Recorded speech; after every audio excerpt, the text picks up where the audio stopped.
بسم الله الرحمن الرحيم. الرحمن هو الله، الرحمة قبس من نوره، الرحمة هي روح العدالة والحق غايتها، ودفاعنا اليوم عن الحق في محرابه لهو في المقام الأول تقرب لله عز وجل. سيادة الرئيس، حضرات المستشارين الأجلاء الرحماء، جميل أن نؤمن بقضية وجليل أن ندافع عما نؤمن به. لم أقف في منصة الدفاع من قبل صادقا مؤمنا بكل كلمة أقولها كما أقف الآن.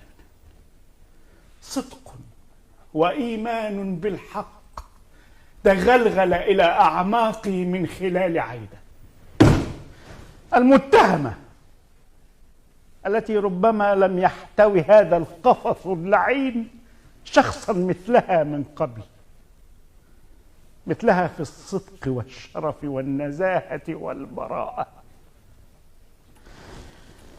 الدكتورة عايدة يا سيادة الرئيس، وبشهادة الشهود أمام عدالتكم، طالبة متفوقة، طبيبة ماهرة كان ينتظرها مستقبل باهر، لم يكن فيها من عيب حسب رأي أستاذها سوى فرط الحساسية وشدة التعاطف وقوة التوحد مع مرضاها، حتى أن المرة الوحيدة التي اضطر فيها طبيبها المعلم إلى نهرها كان بغرض زرع بعض من القسوة التي في رأيه يجب أن يتحلى بها الجراح الماهر.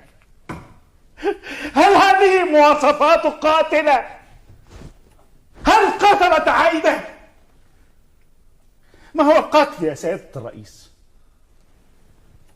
انعقاد النية واتجاه الإرادة نحو إزهاق روح إنسان دون حق. أولا انعقاد النية، إذا لابد أن يكون هناك دافع. ما هو دافع عايدة؟ ربما علمت بوصية شكري الهواري فانعقدت نيتها واتجهت إرادتها نحو إزهاق روحه حتى تفوز بالفيلا.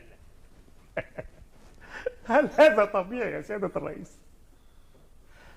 طبيبة تتابع حالة مريض وتعرف من التقارير والأبحاث والحالة العامة أنه يقضي أيامه الأخيرة بل ساعاته الأخيرة وتقدم على ارتكاب جريمة قتل حتى تفوز بالفيلا التي سوف تكون من حقها بعد ساعات قليلة.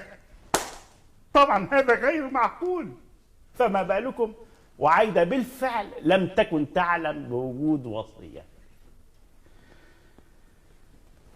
سلاح الجريمة، هل الفلكسديل عقار قاتل بطبيعته؟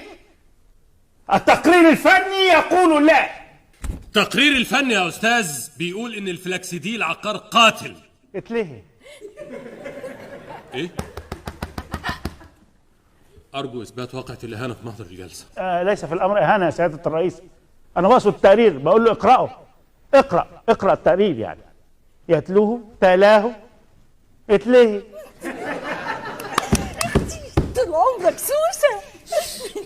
أستاذ أوبرا، مش عايز تلاعب بالألفاظ أرجوك. يا سيادة الرئيس، الثابت في التقرير حرفيا أن الفلكسديل عقار قد يؤدي إلى الوفاة في حالة عدم وضع المريض على جهاز التنفس الصناعي.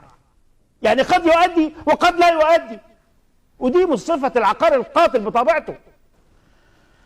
فلنبدأ القصة من أولها يا سيادة الرئيس. عايدة ابنة وحيدة لأب أرمل رفض الجواز وعاش لبنته، كانت هي كل همه في الدنيا دي، وهو كان سندها وراجلها، كان كل حياتها. أصابوا نفس المرض اللعين، راقد قدامها يعتصره الألم كل ساعة ودقيقة وثانية، وهي طبيبته حتة منه، حاسة بكل عصرة ألم بكل آهة عذاب، لكن قليلة الحيلة، مش قادرة تعمل له حاجة، مش قادرة حتى تخفف آلامه، لغاية ربنا سبحانه وتعالى ما أمر له بالرحمة توفاه. عاشت عايدة بحزنها على والدها وإحساس دفين بالذنب لعجزها عن تخفيف آلام أعز الناس ليها وهي طبيبة. وجيه شكر الهواري بنفس المرض ونفس الألم، رقد على نفس السرير وفي نفس الأوضة. أول ما شافته اتعاطفت معاه، توقعت نفس الألم ونفس النهاية، وهو ارتبط بيها لدرجة إنه كان بيرفض ياخد الدواء غير وهي موجودة. شاف فيها بنته اللي ما خلفهاش، وهي شافت فيه الأب اللي راح منها. لكن الأب يا سيادة الرئيس بيموت لتاني مرة وبنفس الألم. وفي يوم من الأيام هاجموا الألم بشراسة وضرابة، هزموا وهزم معاه كل أسلحة الطب والدواء. بص لها وكأن أنياب وحش كاسر بتنهش في لحمه، استحلفها بكل غالي ترحمه، أبوس إيدك ارحميني. حاصرها بنظراته من كل جانب. وقعت عايدة ضحية إكراه مفيش بني آدم يقدر يقاومه.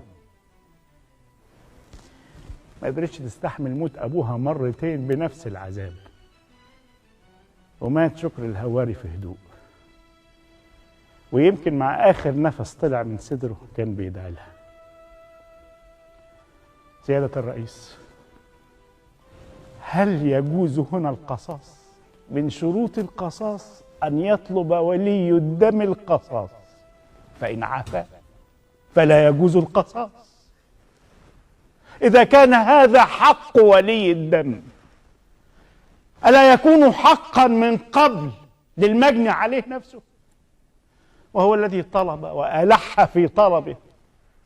هل يجوز بعد ذلك أن يطلب وراثه القصاص؟ أخبروني يا أهل الشرع، هل القصاص واجب هنا أم لا؟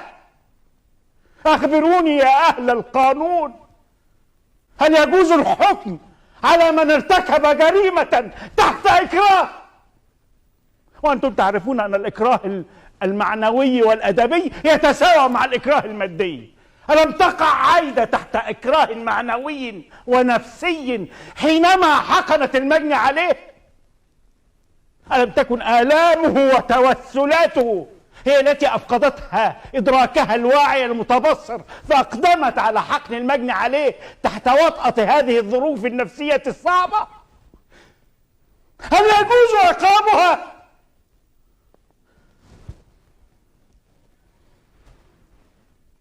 سيد الرئيس، حضرات المستشارين الأجلاء الرحماء، عندما تخلون إلى أنفسكم فكروا، هل عايدة مجرمة آثمة نفسها نفس مشبعة بالإجرام اقترفت ما اقترفته بقصد القتل؟ وفي النهاية أقول إن الرحمة والشفقة هما لواء ما فعلت عايدة، فبذات الرحمة أناديكم، بذات الشفقة أناشدكم، فاقضوا ما أنتم به قاضون، فإنا لقضائكم مطمئنون. والله الموفق.